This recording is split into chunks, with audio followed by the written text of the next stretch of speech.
In summary, I would first like to begin by saying that I hope this resource has been helpful for you. My goal in creating this website was to create a quality resource for teachers who are entering into a blended learning context.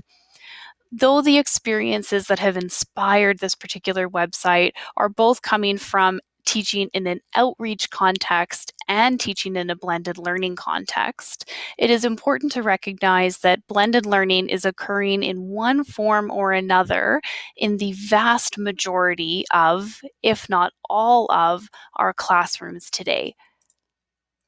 Through this experience, my entire attitude toward technology has changed.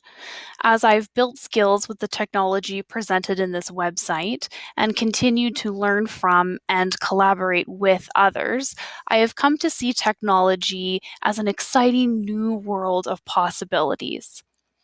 I no longer view the process of learning technology as a headache or something that I have to deal with. I now see it as a challenge and a new learning experience that in the end will make me a better teacher. I have come to realize that both the outreach context that I've been working in, as well as the blended learning context of the courses that I have been teaching, have provided opportunities for students to be successful. Many students that I have worked with in this internship experience would not have found the same level of success in a quote unquote traditional setting. And the technology available to them and the flexibility that it creates has allowed them to be successful and to complete new courses and even complete high school. Knowing that I have been part of providing this opportunity for success in a student's life has been an absolute privilege.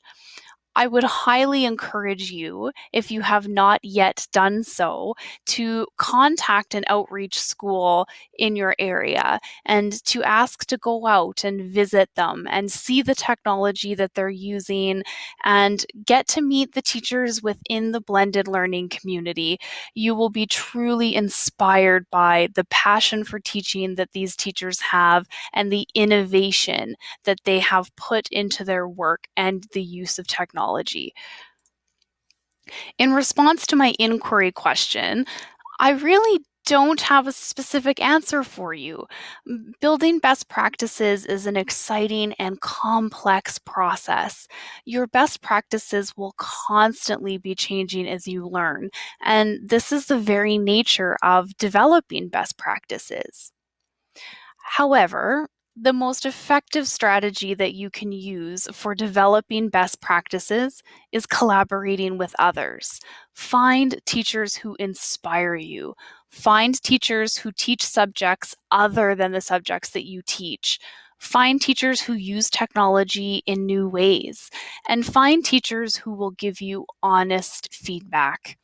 If you are willing to get out there and become part of the teaching community, your teaching practice will change and grow in an outstanding way. Furthermore, you have to be willing to objectively reflect upon your process and your teaching practice. It can be really difficult to do, but if you take a step back, take the emotions out of it, and really look at your teaching practice, you'll be able to admit when one of your strategies isn't working. And it may sting a bit, but it's necessary in order for you to grow. As teachers, we spend so many hours and so much time, and we give so much heart into the materials that we create, the lessons that we design, and what we do. But through collaborating with others, receiving that feedback, and building upon that practice of reflecting, you'll be amazed at what you discover and how much better your teaching practice can be. At the end of it all, research, attend PD sessions, share, create new things, laugh about it, and then share some more. Collaboration is the key to being successful in not only the blended learning context, but truly in every context of teaching. Lastly, I would really encourage you to make sure that you are giving your students a voice, and that when your students use that voice, you are truly taking a moment to step back and listen to them. Their perspective will open new doors for you and help you to solve problems that you didn't even know existed in your instructional practice.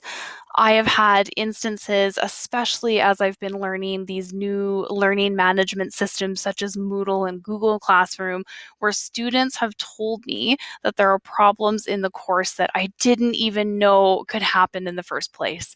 And if I hadn't been willing to take the time to really listen to what they were seeing and what they were experiencing, I never would have realized that my courses had the problems that they did. Finally, please share this website with your fellow teachers. Don't keep all of this information to yourself. Share it, get it out there, ask other teachers what they think of it, and work with the teachers that you are surrounded by to create a better instructional practice. I wish you the very best of luck in your future endeavors.